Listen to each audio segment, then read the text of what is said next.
what does this Tinubu supporters, especially those of Yoruba extraction, what do they want from Igbo? A monarch in Yoruba land has vowed to lead a protest of Yoruba monarchs against an exhibition that is coming up in November in celebration of what they call Owambe. The scene of that artist, who, if you check her very well, she may not even be able to speak Igbo, was that her name is Igbo name.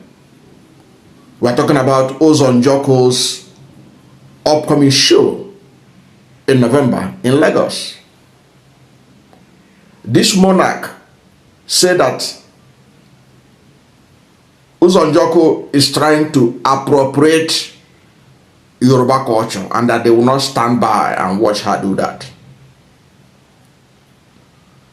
What is it that these people want from Igbo people? Now, I'm asking this question because even the Oba Omotooyosi Bayo Akinleye, the Olukosi of Ilukosi Jesha, is not a Lagosian. But he's coming on the ground that Owambe is a Yoruba culture. But the person coming to do exhibition is talking about Owambe as observed in Lagos. And Lagos, they claim, is a melting pot. But now, Lagos, that you have Saluis Odumegojuku became the first chairman of the Nigerian Stock Exchange, Nigeria's first billionaire in that same Lagos, and he paid tax and all that. Lagos, in which in 1931 Zik was elected into the Lagos Council. So Lagos had been a melting pot because of the Europeans chose it to be the capital of Nigeria. They coupled together. Therefore, if you are talking about the culture of Lagos, you have to talk about the culture of literally every part of Nigeria being part of it. But that is beside the question. He said that Owambe is a Yoruba term. It's a Yoruba culture. It shouldn't be appropriated. So the artist is appropriating it. And this thing started since Bola Metinbo lost in Lagos. And he encouraged his lieutenants to be sowing the embers of hate between his Yoruba supporters and the Igbos who are resident in Lagos. So, if you go to Lagos and if an Igbo want to do an event in Lagos, they will say, you can't do Igbo cultural event in Lagos. Go to your state and do it. Now, somebody else wanted to project the Owambe. They say, no, you can't project the Owambe. It's not your culture. What else do they want from this Lagos? And what does the Yoruba want from Nigeria? If they excuse me, if they don't want to want Nigeria, they should be courageous enough to come out and back Sunday Igboho so that Nigerians will know. Of course, their tactical silence on Sunday Igboho going to the 10 Downing Street to submit petition for a Yoruba nation, including the silence of the president on that matter, says it all. But if the Yoruba are claiming that Lagos is just their own, any other person that has been part of Lagos is just a passerby, then why is it that the greatest proof that the Igbo is the most ancient people, that's the Igbo is the oldest civilization in Nigeria, why is it being kept in Lagos? Why and the Igbos are not complaining? The last time I checked, I have not heard Anambra State governor or government complain that the proof that the Igbo is the oldest civilization in Nigeria, the oldest civilization by facts, the artifacts, older than the Benin artifacts and civilization by centuries, older than the Ife artifacts by centuries. It stands the proof that the Igbo civilization is the oldest, most ancient, most sophisticated in Nigeria. Why is it being left in National Museum in Lagos and the Igbos are not complaining? It is because the Igbos themselves, unlike the Yorubas, seem to believe more in one Nigeria than the Yorubas. Let's watch this. These workers are scraping rust and patina of 1,000-year-old Igbo-Ukwu artifacts. It's part of restoration work on some of Nigeria's oldest but lesser-known collections. The Igbo-Ukwu artifacts were discovered in 1939 in southeastern Anambra State. The artifacts, including these human and ram heads and this ceremonial staff, are evidence of a highly sophisticated bronze and metal working culture dating to 900 AD, centuries before the more famous Benin bronzes. Some show evidence of a long-distance trading system extending as far as the Nile Valley and Egypt. And here at the National Museum in Lagos, the artifacts have been given a new lease of life. The Igbo-Ukwu objects, they are alloy of copper, brass, and lead. And so they are very susceptible to corrosion. The main purpose for restoration work is to stabilize bronze objects against corrosion. Some of the pieces at the museum include these intricately designed bowls, pots, vases, and shells. The restoration comes at a time when there is uncertainty about the return of thousands of Benin bronzes from museums abroad. But unlike the Benin bronzes, these Igbo-Ukwu treasures are not scattered across Western museums and private collections. 5 bronze artifacts from the original excavation in 1939 are in the British Museum's collection. Calls for the repatriation of these have been muted. The National Museum has a collection of 200 Igbo-Ukwu pieces, and more are housed in other local museums in the country. But conservation efforts come with challenges. A grant from the Bank of America is enabling the restoration work. The works that Igbo-Ukwu produce, they actually a showcase and are showpieces, the masterpieces of creativity and craftsmanship, indigenous craftsmanship that is comparable to any craftsmanship, technological craftsmanship all over the place.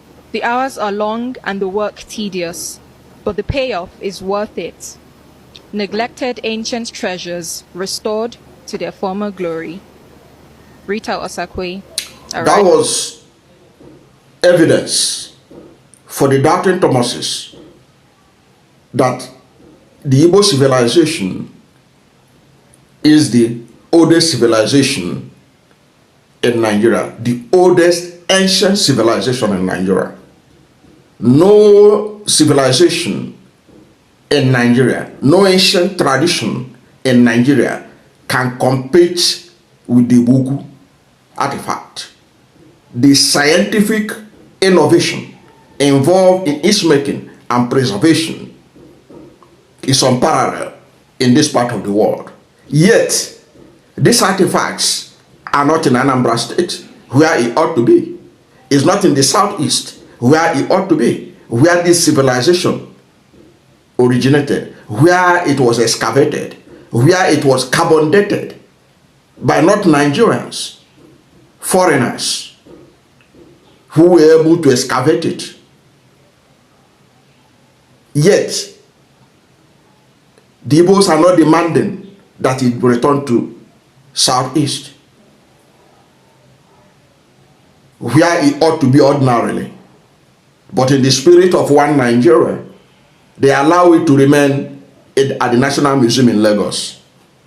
And the Igbos are not crying of cultural appropriation. One of the most critical evidence of Igbo civilization as the most ancient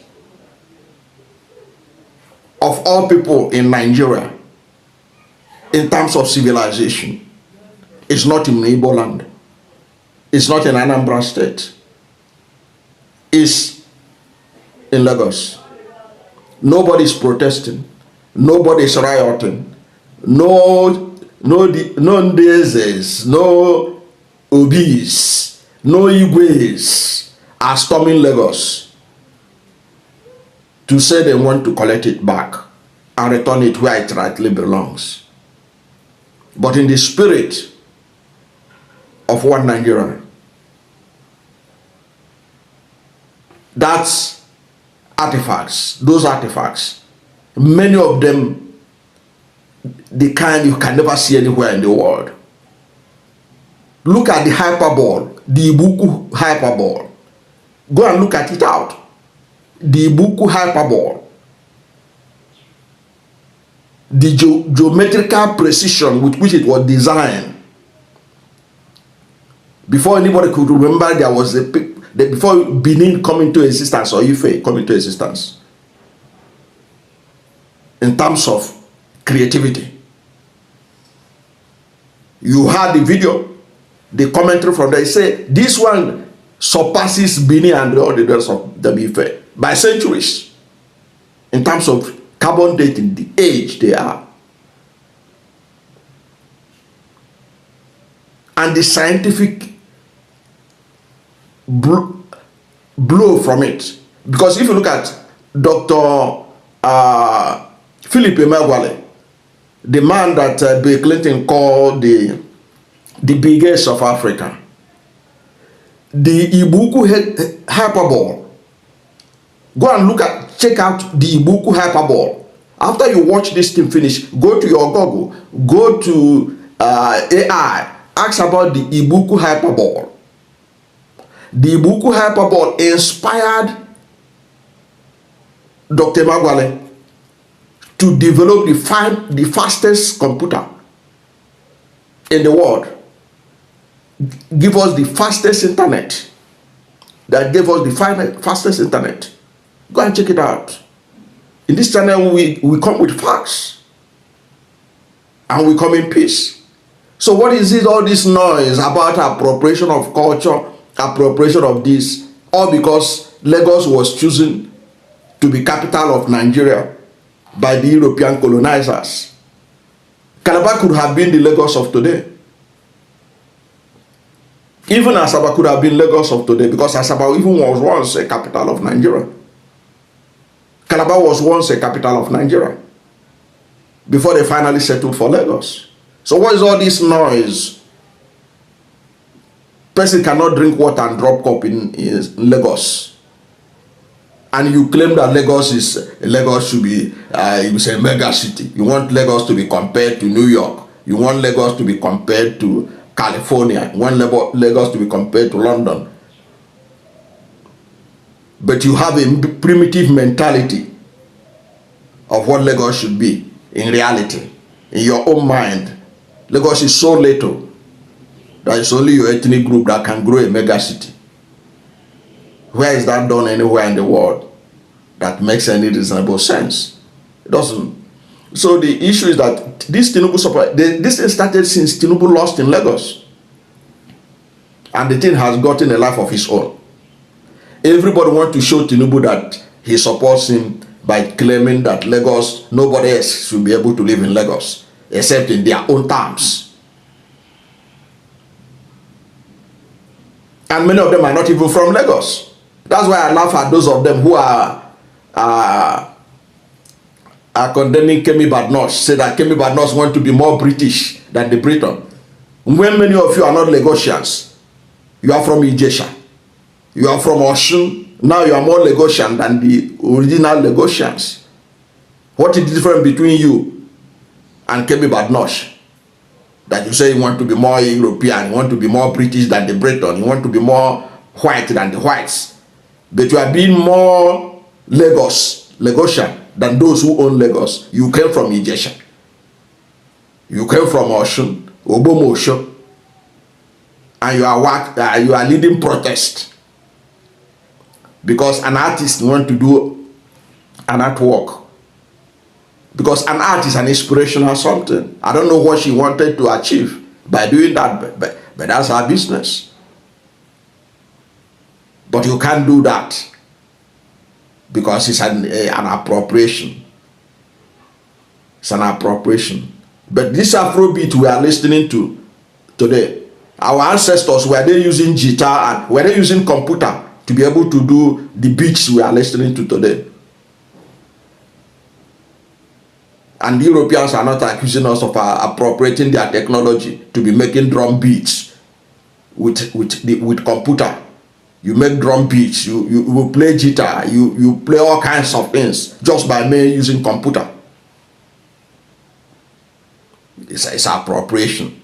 Very soon they will tell Burna Boy not to sing in Yoruba again. Even though Burna Boy's mother is Yoruba, they will say, Burna Boy is appropriating Yoruba culture. Why should he sing in Yoruba? Then they will lead a protest and come to his concert and say he can't sing in Lagos. He's singing in Yoruba when his father is not Yoruba. That's how they were saying the Labour Party candidate the other time, that his father is, even though his father is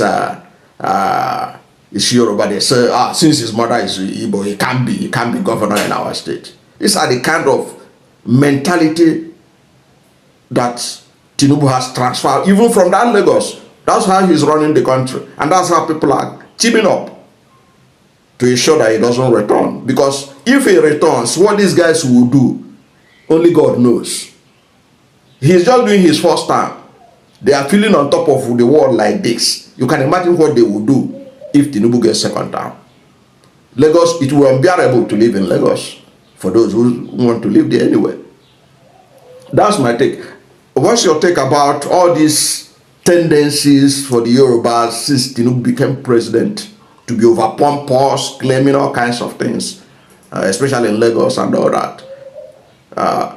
Whatever is your position, let's hear from you at the comment section. And also, I want you to look at it. Is it not time that the Southeast governors, particularly the governor of Anambra State, where Igbo-Ukwu artifacts was excavated, is it not time to demand for Igbo-Ukwu artifact to return to Anambra State so that it will be a center of attraction, bringing foreign visitors to come and see the oldest black civilization outside of that of Egypt in our continent? It will make a lot of interest. I don't know what you think about this, but whatever is your position, let's hear from you at the comment section. Thank you for watching this video, and if you are new to my channel, you have not yet subscribed to my channel, please subscribe to my channel, hit the subscription button, hit the notification bell. When you subscribe to my channel and hit the notification bell, anytime I have a new video, you'll be among the first to know. God bless you. And please don't forget to like this video, because when you like it, God will rank it high and recommend it for more people. Thank you, and God bless you and yours.